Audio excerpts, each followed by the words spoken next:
I still remember the exact moment the house stopped feeling like it belonged to us. It wasn't sudden in the way people imagine fear usually arrives. There was no loud crash, no obvious trigger, no dramatic event that forced everything to change in an instant. It was quieter than that, almost polite, like something had slowly moved in without ever asking permission, and we only noticed once it had already settled comfortably into place. It started on a Saturday when everyone decided to leave for a few hours. My parents had errands, my sister tagged along, and I stayed behind because I was dealing with a headache that wouldn't go away. I didn't think much of it at the time. It was just another empty house afternoon, the kind where the walls feel a little too aware of your presence, and every small noise becomes something your brain tries to explain even when it doesn't need to. I remember locking the front door after they left, walking through the living room, and noticing how different the house felt when no one else was inside it. Not silent, not peaceful, just waiting. I lay down on the couch trying to rest, and at first everything felt normal enough. The fan in the corner was spinning, the refrigerator was humming, and the distant traffic outside created a steady background noise that made it easier to relax. But after maybe 20 minutes, something subtle shifted. I heard a sound coming from the hallway. Not loud, not sharp, just a soft knock. It was so faint I almost ignored it, assuming it was just the house settling or something outside bouncing off the walls. But then it came again. 3 slow knocks, spaced out evenly, like someone was deliberately tapping from the other side of a closed door. I opened my eyes immediately and sat up, listening carefully. The house had an old layout, with a narrow hallway leading to the bedrooms and a small storage closet built into the wall near the end. That closet door was slightly visible from where I was sitting, and I could see it wasn't fully closed. That was the first detail that made my stomach tighten a little. I was certain I had closed it earlier that morning. Not just closed it, but pushed it firmly because it sometimes swung open if it wasn't latched properly. I told myself I was overthinking it and stood up slowly, expecting nothing to be there when I checked. But as I got closer to the hallway, the atmosphere changed in a way I still struggled to explain. It wasn't just about sound anymore. It was pressure. Like the air itself felt heavier the closer I got to that closet. I stopped halfway down the hallway when I heard the knocking again, except this time it wasn't random. It was structured. 2 knocks, pause. 1 knock, pause. Then silence.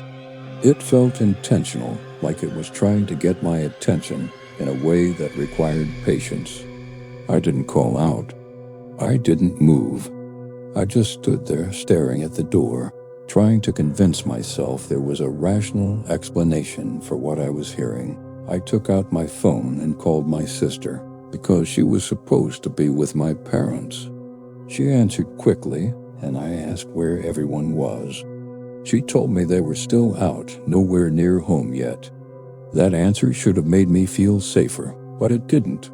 Instead, it made everything worse because it confirmed what I already knew deep down. I was alone in the house, completely alone. I told her about the knocking, trying to keep my voice steady, but she immediately thought I was joking.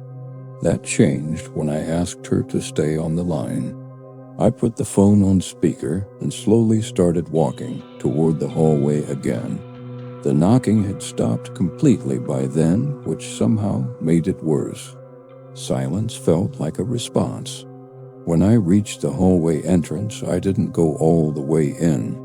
I stopped just before it, keeping distance between myself and the closet door. That's when I noticed something I hadn't seen before. The handle on the closet door was slightly angled downward, like someone had just touched it. I stared at it for a long moment, trying to rationalize it as settling wood or a loose latch. Then I saw it move, very slightly, a slow, almost careful turn from the inside. Not enough to open it, just enough to confirm that something was actively holding it. My sister heard the sound through the phone and went completely silent. I could hear her breathing change. I remember her whispering my name, asking what I was seeing. I didn't answer immediately because I was focused on the handle. It stopped turning. Then came a soft sound from inside the closet. Not knocking this time. A voice it was faint, like someone speaking directly into fabric. The words were unclear at first, almost swallowed by the wood. But after a second, I heard it clearly enough to understand the shape of the sentence. "Don't open it yet." That was it. Nothing more. No variation in tone. No emotion. Just a flat statement delivered from inside something that should not have had anyone inside it. I backed away immediately, almost stumbling into the wall behind me. My sister started telling me to leave the house right now, but I couldn't move. Not because I was frozen by fear in the dramatic sense, but because my brain couldn't decide what was real anymore. There was no possible way someone was inside that closet. It was too small, too accessible, too familiar. And yet I had just heard it speak. Then the closet handle turned again, this time more deliberately, slowly rotating downward until it reached the point where it should have opened. But it didn't open. It stopped right before the latch released. And then it released itself anyway. The door didn't swing open fully. It cracked just slightly, maybe a few centimeters. Enough for the darkness inside to feel deeper than it should have been. I didn't see anything inside. No movement. No figure. Just darkness that felt too concentrated. And then from inside that gap, I heard breathing. Slow, controlled, not panicked, not hiding. Just present. My sister was yelling at me through the phone now, telling me to get out. But I had already started backing away into the living room without realizing it. The breathing continued for a few seconds, then stopped completely. As if whoever or whatever was inside had noticed I was no longer in front of it. When my family returned home earlier than expected, I ran to the front door before they even unlocked it. I told them everything immediately, expecting disbelief, but they still checked the house thoroughly. The closet was empty, completely empty. No signs of forced entry, no damage. Nothing unusual except for one detail that none of us could explain. On the inside of the closet door, there were faint fingerprints, not smudged from the outside, from the inside, placed at a height and angle that suggested someone had been standing inside and pressing their hand against the door repeatedly. My parents tried to dismiss it as something structural, or maybe something I misremembered, but the fingerprints were too distinct for that explanation to hold. For a few days after that, nothing happened. We tried to act normal, convincing ourselves it was a misunderstanding or some kind of stress-induced hallucination. But the house didn't let us settle into that conclusion, because 2 nights later, while all of us were home and awake, the knocking returned. This time, it didn't come from inside the closet first. It came from all over the hallway. Different points, different timings, like something was moving between locations without walking through space. My father finally opened the closet in frustration, determined to prove there was nothing there. It was empty again, but taped to the inside wall was a small piece of paper that none of us had ever seen before. On it was a single sentence written in uneven handwriting. It wasn't supposed to be you who answered first. After that, things didn't escalate in the way horror stories usually do. There were no dramatic possessions or visible entities. It became worse in a quieter way. doors that were always slightly open, even after being shut. Objects shifted just enough that you questioned your memory. The closet would occasionally creak at night, even though it was sealed shut.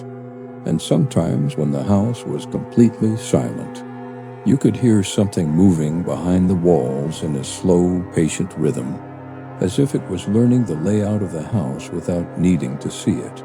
Eventually, my parents sealed the closet entirely, bolted it, reinforced it, and blocked it off with furniture so it couldn't be opened without effort.